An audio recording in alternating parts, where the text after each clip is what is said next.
অবশ্যই প্রত্যেকটা মানুষকে সাধুর সঙ্গ করতে হবে, সাধুর সঙ্গ দিতে হবে। কেন দিতে হবে? এখন হলো বেলায়েতি যুগ। যখন আল্লাহ রাসূল ছিলেন, নবীরা ছিলেন, তখন ছিল নবুয়তের যুগ। আমার আখিরি নবী, জাহেরি নবী, বাতুল নবী, নবীল নবী।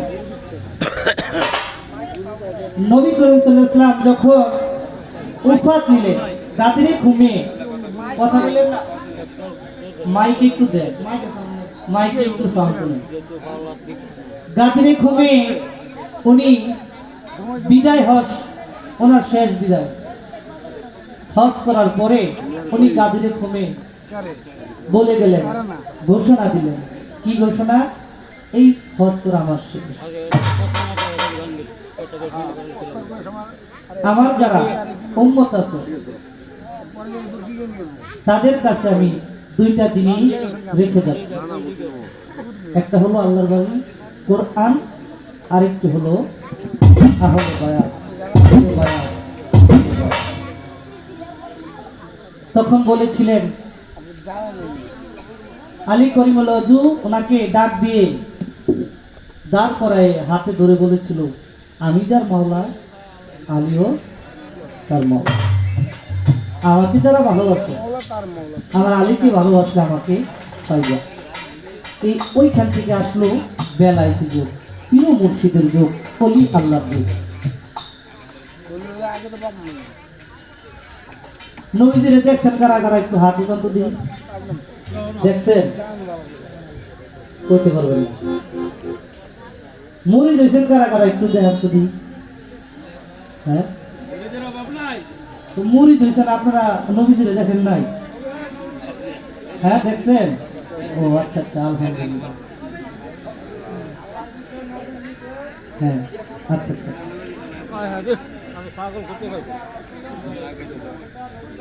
তো নবীজি যারা যারা দেখছেন, কি রূপে দেখছেন? মুর্শিদ রূপে। একটা গান আছে, সাই বিরাজ করতেছে গো মুর্শিদ রূপে।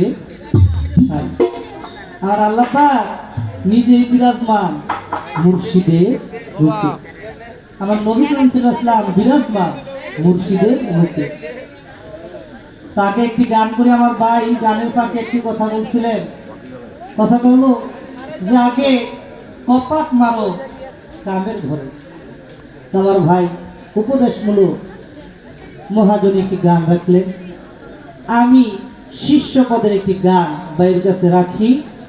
তারপরে আমার ভাই খুব কঠিনভাবে, ছোট মানুষ পাইয়া আমি একটি গান করছিলাম, চাহি ক্ষমা করো ক্ষমা আমারে, নত জানো তোমার দরবারে।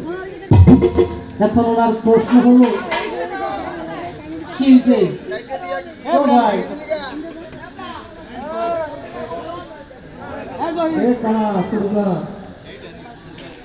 আমার কথা কি খারাপ লাগতেছে? যদি বলেন না, কথা না আচ্ছা আচ্ছা, ঠিক আছে ঠিক আছে, একটু পরিবেশ করতে হবে তো। আসলে যখন একটা শিল্পী কথা বলে, ঠিক আছে আচ্ছা ঠিক আছে ঠিক আছে ঠিক আছে।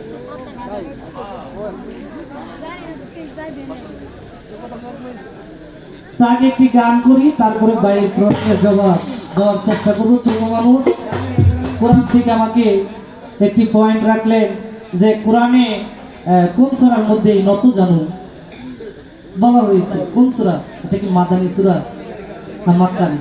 আমি চেষ্টা করব আগে একটি গান আপনাদের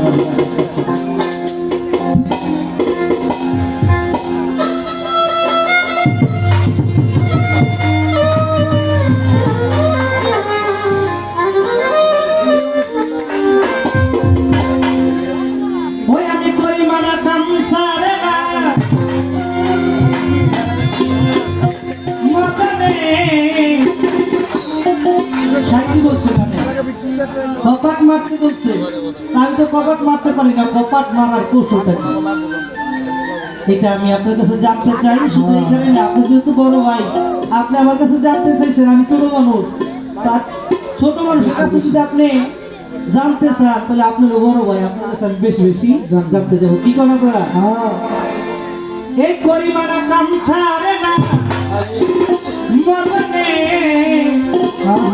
মদনে রসিকা হবে কেমনে দয়ালের প্রেম রসিকা হবে কেমনে সাধুর সঙ্গ নিব কিভাবে আমার কাম তো ছাড়ে না এটা কিভাবে আমি ছাড়াইলে সাধুর সঙ্গ নিতে পারি সেই ভাব থেকে পরিমাণা কাম ছাড়ে না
ভাইয়া ভাইয়া একটু দেন আমি শুনি না বুঝছেন বাইরে অনেক ভালো আছে এটা পাই না পরিমাণা কাম সারে না মদনে প্রেম রসিকা হব কেমন গানের ভিতরে বলেছেন লালন সাইজি এই দেহেরই মদন রাজা বসাই কাচারি করা তাই লইয়া বেটা যাই হুজুরি মদন সে তুষ্টবাড়ি করে সে তহসিলদারি করে সে গোপনে প্রেম রসিকা হব কেমন চোর দিয়া চোর ধরা ধরে কি কারখানা আমি যা জিজ্ঞাসা করি তুমি বলো না চোরেরা চুরি করে, সাধুরা পালাই করে, নিয়ে যায় শূন্য করে, কোনখানে প্রেম রসিক হব কেমন কেমন।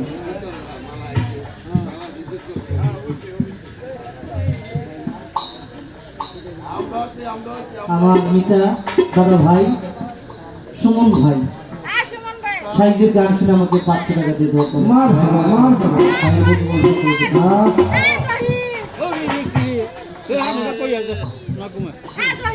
শেষে বলেছেন কি, লালন সাইজি বিনয় করে, সিরাজ সাইজির পায়, স্বামী মারিলে নালিশ করি সুন্দর।